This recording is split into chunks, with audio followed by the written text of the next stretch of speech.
gubernur, wakil gubernur, beberapa bupati dari beberapa tempat datang ke sini. Tadinya mau ketemu saya semua, untung saya cuma ketemu perwakilan. Kalau enggak saya dipukulin tadi. Tadi di awal kan bertemu dengan sejumlah kepala daerah, Pak Menteri, apa yang didiskusikan dan ada informasi ada pengurangan dana transfer. Itu seperti apa? Kan itu akan pasti berdampak pada ekonomi di daerah, Pak Menteri. Padahal kan Pak Menteri ini lagi giat-giatnya bagaimana mendongkrak ekonomi gitu, Pak Menteri. Kenapa kok malah terjadi pengurangan dana transfer? Kedua, Pak Menteri, di belakang ini kan ada sejumlah barang bukti. Salah satunya rokok ilegal. Jawa Timur itu kan sebenarnya wadahnya atau apa ya, lumbungnya rokok gitu, Pak Menteri.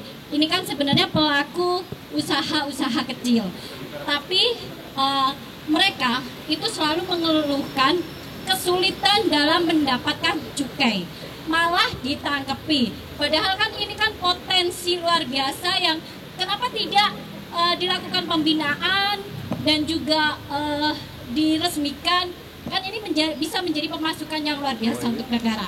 Tapi kenapa malah mengambil tindakan yang dimusnahkan, bukan dibina, dibinasakan, bukan dibina gitu, Pak Menteri. Baik. Pak Menteri sementara. Anda mau ceramah sendiri, saya dengar terus. Oke, apa lagi mau ceramahnya? Saya dengerin. Jadi gini, tadi pagi para pimpinan daerah ada gubernur, wakil gubernur, beberapa bupati dari beberapa tempat datang ke sini. Tadinya mau ketemu saya semua, untung saya cuma ketemu perwakilan. Kalau enggak saya dipukulin tadi. Pada dasarnya begini, anggaran tahun ini tahun depan kan dipotong, tahun ini sudah dipotong juga kan. Jadi mereka protes sama dengan Anda. Anda kayaknya udah sama deh cara berpikirnya dengan bupati atau gubernur. Kenapa dipotong? Kami nggak bisa bergerak kira-kira gitu. Tapi alasan motornya itu kan utamanya dulu karena banyak penyelewengan. Artinya nggak semua uang yang dipakai dengan betul. Jadi itu yang membuat pusat agak, bukan saya ya, pemimpin itu agak gerah dengan itu, ingin mengoptimalkan. Jadi sebetulnya kalau uang yang di daerah bertambah, jadi kan di transfernya kan turun 200 ya, tapi program-program untuk daerah naik dari 900 ke 1.300 triliun, tambah lebih banyak. Jadi kita ingin melihat yang lebih kinerja uang yang lebih efektif. Tapi tentunya nggak bisa tiba-tiba kan.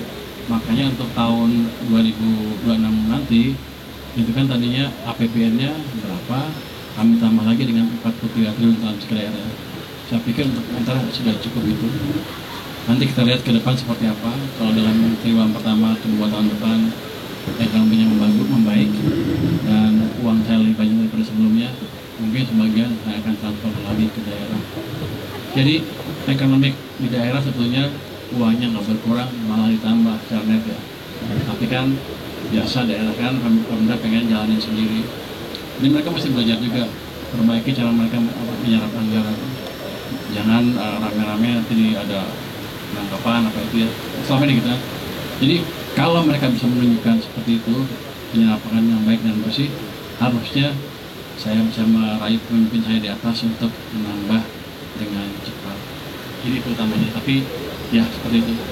Kalau uang kita ekonominya bagus, pajaknya makin besar, kita akan tambah. Yang kedua tentang ini, kenapa dibinasakan? Dan gini, ini kan ada yang bayar pajak, ada yang nggak bayar pajak. Kalau yang bayar pajak diadukan dengan yang nggak bayar cukai ya mereka rugi dong. Jadi langkah pertama saya kan cukai nggak naik, tapi saya jamin ke mereka supaya income pemerintah naik, saya akan jaga pasar di sini jangan dikontaminasi dengan barang-barang selundupan. Itu pertama. Tapi pengusaha-pengusaha itu nggak akan kita buat mati.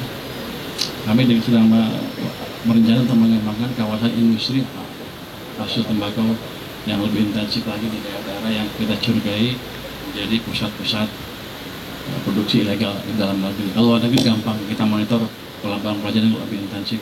Harusnya nggak lama lagi akan banyak yang ketangkep. Nanti di situ kita diskusi dengan para pelaku yang ada sekarang itu.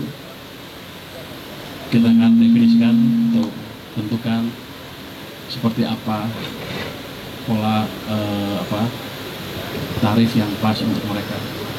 Dan pembinaan termasuk juga ya HP itu langsung pembinaan di situ. Tapi yang jelas kita tidak bertujuan menghancurkan industri rokok bermasuk yang ilegal, tapi kan kita akan memperkuat dengan menciptakan tempat bermain yang lebih fair untuk semuanya. Kira-kira begitu. Artinya ke depan akan diberdayakan ya Pak Menteri? Akan diberdayakan, tapi habis diberdayakan harus bayar pajak. Kalau nggak saya sikat, saya nggak ada ampun ya. Baik, selanjutnya silakan. Bapak mau pilih yang mana, izin? Ya, itu aja. Siap. Terima kasih Pak, saya Hana dari Tempo. Tempo Jakarta deh. Kami mau menanyakan apakah ada evaluasi dari kucuran dana Bank Himbara yang 200 triliun itu. Terima kasih. Saya kan waktu beberapa hari yang lalu ke BNI ya, untuk melihat bagaimana sih cara mereka menggunakan dana itu. Sebetulnya itu urusan mereka sendiri. Yang saya jaga adalah jangan sampai uangnya dipakai untuk membeli dolar, sehingga saya memberikan uang untuk menghancurkan rupiah. Saya tanya ke mereka bilang apa enggak, ternyata untungnya enggak. Tapi terus saya cek lagi, saya akan cek lagi Bank Himbara yang seperti itu. Tapi perkara bagaimana mereka menyalurkannya, itu saya serahkan ke mereka, karena mereka lebih ahli dalam deteksi dan menghitung proyek-proyek yang menguntungkan atau berproses itu. Jadi saya nggak bertanggung jawab kepada itu, tergantung mereka. Saya hanya seperti deposan atau nasabah bank yang mereka gitu. Nanti bank yang menyalurkan. Jadi saya menggunakan kepandaian mereka untuk menyalurkan uang yang saya punya. Baik, Pak Menteri, dapat kita saksikan juga. Oh, siap. Udah bagaimana nih? Siap. Terima kasih Pak, saya Roes dari sikinews.com. Dari mana? Sikinews.com, Pak Menteri. Jadi dari temuan kami di lapangan bahwa untuk tahun ini musim tanam tembakau ini mengalami kegerpangan Pak.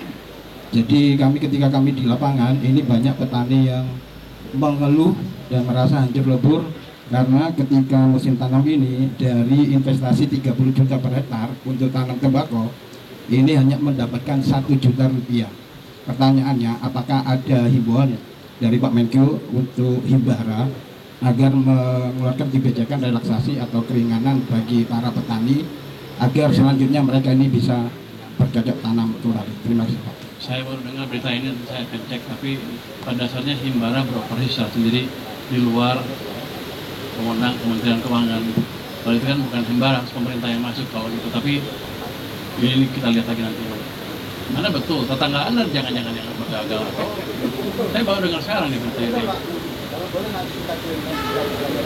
Oke, nanti kita lanjut. Terima kasih. Baik, Pak Menteri izin melaporkan bahwa sekarang kita juga melakukan pemusnahan secara simultan terhadap barang hasil pemeriksaan penindakan Bea Cukai Sidoarjo dan Bea Cukai Pasuruan.